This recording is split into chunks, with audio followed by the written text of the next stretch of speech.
Poland ने अपने घरेलू स्तर पर बने बोर्सक इन्फैंट्री फाइटिंग व्हीकल आईवीएफ की पहली खेप सेना को सौंप दी है।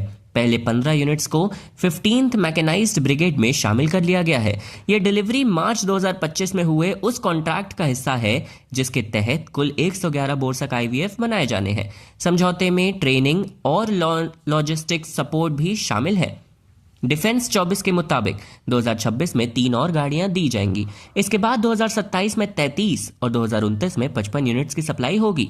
इसमें 106 प्रोडक्शन मॉडल और 5 अपग्रेडेड प्रोटोटाइप शामिल होंगे। डिफेंस मिनिस्टर व्लादिस्लाव कोसिनियाक कामिश ने कहा कि आज पोलिश अवार्ड फोर्सेज के लिए बड़ा दिन है। पहले 15 बोर्सक व्हीकल की डिलीवरी शुरू हो गई है। उन्होंने यह भी साफ किया कि 111 यूनिट्स आखिरी ऑर्डर नहीं है। मंत्रालय जल्द ही एक और बड़े ऑर्डर की तैयारी कर रहा है।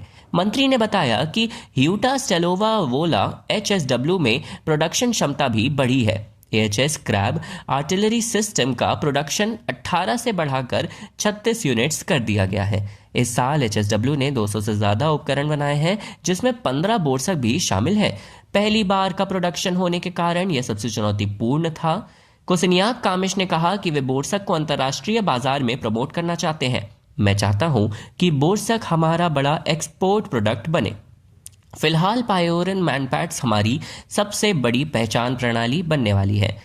2026 बोर्सक के इंटरनेशनल प्रमोशन का साल होगा। हमारे राजनयिक मिशन इसे विश्व भर में आगे बढ़ाने में मदद करेंगे। डिप्टी डिफेंस मिनिस्टर पावेल बेस्डा ने कहा कि बोर्सक पुराने सोवियत युग के सिस्टम को रिप्लेस करेगा, 15th ब्रिगेड की सुरक्षा को और मजबूत बनाएगा। PGZ के प्रेसिडेंट एडम लेश्केविच ने भरोसा जताया कि कंपनी भारी नॉन एम्फीबियस वेरिएंट पर भी जल्द सफलता दिखाएगी। इस अगले साल किल्से डिफेंस एक्सपो में पेश किया जाएगा।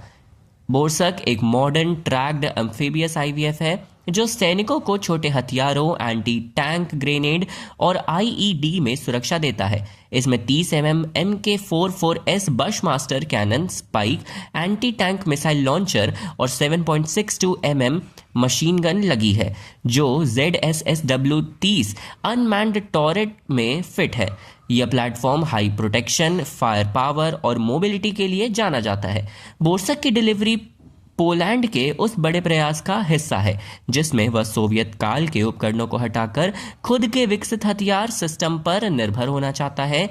यह कदम पोलैंड की रक्षा इंडस्ट्री को मजबूती देता है। नेटो इंटरऑपरेबल सिस्टम की तलाश में जुटे सहयोगी देशों के लिए भी एक मजबूत विकल्प बन सकता है।